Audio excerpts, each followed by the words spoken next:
মৰমৰ দশম শ্ৰেণীৰ ছাত্ৰ-ছাত্ৰীসকল সকলোকে এডুটিউব পিংকু ৰাজবংশী ইউটিউব চেনেললৈ স্বাগতম। আমি আলোচনা কৰিবলৈ ওলাইছো দশম শ্ৰেণীৰ সমাজ বিজ্ঞানৰ ভূগোল খণ্ডৰ অসমৰ ভূগোল নামৰ পাঠটি। আজিৰ ভিডিঅ'টিত আমি আলোচনা কৰিম অসমৰ জনসংখ্যা আৰু বসতি সম্পৰ্কে। ছাত্ৰ-ছাত্ৰীসকল ইয়াৰ আগতে আমি আমাৰ ৰাজ্যখনৰ অৱস্থানৰ বিষয়ে চমুকৈ জানি লওঁ আহাচোন। ৭৮,৪৩৮ বৰ্গ কিলোমিটাৰ মাটিকালিৰে ভাৰতৰ এখন মজলীয়া আকাৰৰ ৰাজ্য হৈছে অসম। ৰাজ্যখনৰ অৱস্থিতি লক্ষ্য কৰিলে দেখা যায় যে ই ২৪°৯' উত্তৰ অক্ষাংশৰ পৰা ২৭°৫৮' উত্তৰ অক্ষাংশলৈ আৰু ৮৯°৪২' পূব দ্ৰাঘিমাংশৰ পৰা ৯৬°১' পূব দ্ৰাঘিমাংশলৈ বিস্তৃত হৈ আছে। ৰাজ্যখন ৭খন ভাৰতীয় ৰাজ্য আৰু 2খন বিদেশী ৰাষ্ট্ৰই আগুৰি আছে। ৰাজ্যখনৰ চাৰিসীমালৈ লক্ষ্য কৰিলে দেখা যায় যে ৰাজ্যখনৰ উত্তৰে অৰুণাচল প্ৰদেশ আৰু বিদেশী ৰাষ্ট্ৰ ভূটান, দক্ষিণে আছে মিজোৰাম আৰু মেঘালয়, পূবে অৰুণাচল, নাগালেণ্ড আৰু মণিপুৰ আৰু পশ্চিমে আছে পশ্চিমবংগ, ত্ৰিপুৰা আৰু বিদেশী ৰাষ্ট্ৰ বাংলাদেশ। আমাৰ ৰাজ্যখন ভাৰতবৰ্ষৰ লগত 50 কিলোমিটাৰ প্ৰস্থৰ ঠেক ভূখণ্ডৰ দ্বাৰা পশ্চিমবংগৰ সৈতে সংলগ্ন হৈ আছে। ৰাজ্যখনৰ সীমাত থকা বেছিভাগ অঞ্চলেই পাহাৰীয়া। পশ্চিমবংগৰ সীমান্তৱৰ্তী আৰু বাংলাদেশৰ লগত লাগি থকা বৰাক উপত্যকাৰ পশ্চিম অংশৰ বাহিৰে ৰাজ্যখনৰ বেছিভাগ সীমান্ত অঞ্চলে পাহাৰীয়া।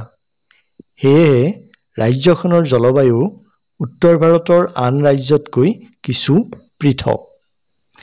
তুলনামূলকভাৱে উত্তাপ কম, কিন্তু বৃষ্টিপাত আৰু আৰ্দ্ৰতা অধিক।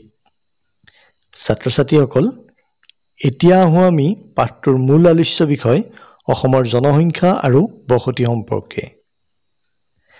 ২০১১ চনৰ লোকপিয়লৰ তথ্য অনুসৰি অসমৰ জনসংখ্যা ভাৰতৰ মুঠ জনসংখ্যাৰ ২.৬%, অৰ্থাৎ অসমৰ মুঠ জনসংখ্যা ৩,১২,০৫,০০০। লিংগভিত্তিক ভাগ কৰিলে পুৰুষ হৈছে ১৫৯.৩৯ লাখ আৰু মহিলা হৈছে ১৫২.৬৬ লাখ। ৰাজ্যখনৰ শিক্ষিতৰ হাৰ লক্ষ্য কৰিলে দেখা যায় যে ২০০১ চনত আছিল ৬৩.২৫% আৰু ২০১১ চনত ৭২.19% হয়।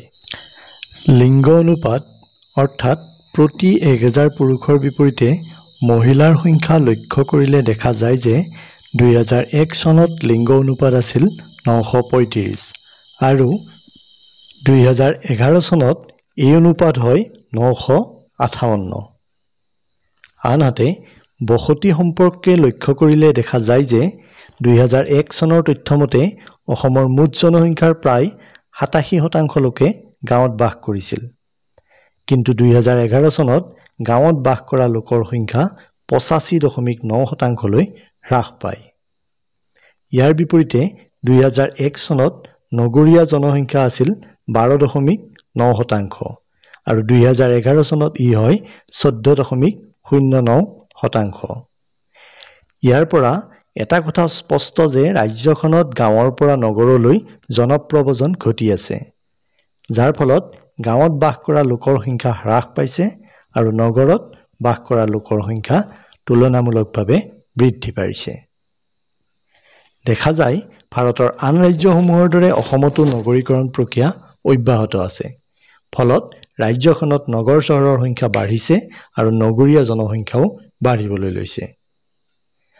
২০১১ চনৰ তথ্যমতে অসমত প্ৰথম শ্ৰেণীৰ নগৰৰ সংখ্যা ৭খন আৰু দ্বিতীয় শ্ৰেণীৰ নগৰৰ সংখ্যা 6খন। এইখিনিতে তোমালোকে জানি থোৱা ভাল যে লোকপিয়লৰ তথ্য অনুসৰি ১ লাখ বা ততোধিক জনসংখ্যাৰ নগৰক প্ৰথম শ্ৰেণীৰ নগৰ হিচাপে ধৰা হয়। আনহাতে ৫০,০০০ৰ পৰা ১ লাখৰ তলৰ জনসংখ্যাৰ নগৰক দ্বিতীয় শ্ৰেণীৰ নগৰ হিচাপে ধৰা হয়। অসমৰ প্ৰথম শ্ৰেণীৰ নগৰসমূহ হ'ল গুৱাহাটী, শিলচৰ, ডিব্ৰুগড়, যোৰহাট, নগাঁও, তিনিচুকীয়া আৰু তেজপুৰ। গুৱাহাটী হৈছে অসমৰ আটাইতকৈ জনবহুল নগৰ। ইয়াৰ জনসংখ্যা 2011 চনৰ তথ্য মতে 9,68,549 জন। আনকেইখন প্ৰথম শ্ৰেণীৰ নগৰ শিলচৰৰ জনসংখ্যা হৈছে 2,28,985 জন, ডিব্ৰুগড়ৰ 1,54,019 জন, যোৰহাটৰ 1,53,249 জন, নগাঁৱৰ 1,47,137 জন, তিনিচুকীয়াৰ 1,25,637 জন আৰু তেজপুৰৰ 1,04,77 জন। আনহাতে অসমৰ 6খন দ্বিতীয় শ্ৰেণীৰ নগৰ হৈছে ধুবুৰী, ডিফু, উত্তৰ লখিমপুৰ, কৰিমগঞ্জ, শিৱসাগৰ আৰু গোৱালপাৰা। এই নগৰকেইখনৰ ভিতৰত আটাইতকৈ জনবহুল নগৰ হৈছে ধুবুৰী।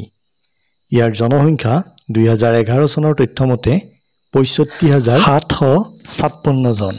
আনকেইখন নগৰৰ জনসংখ্যা হৈছে ডিফু 63,654 জন, উত্তৰ লখিমপুৰ 59,793 জন, কৰিমগঞ্জ 57,585 জন, শিৱসাগৰ 55,595 জন আৰু গোৱালপাৰা 53,455 জন।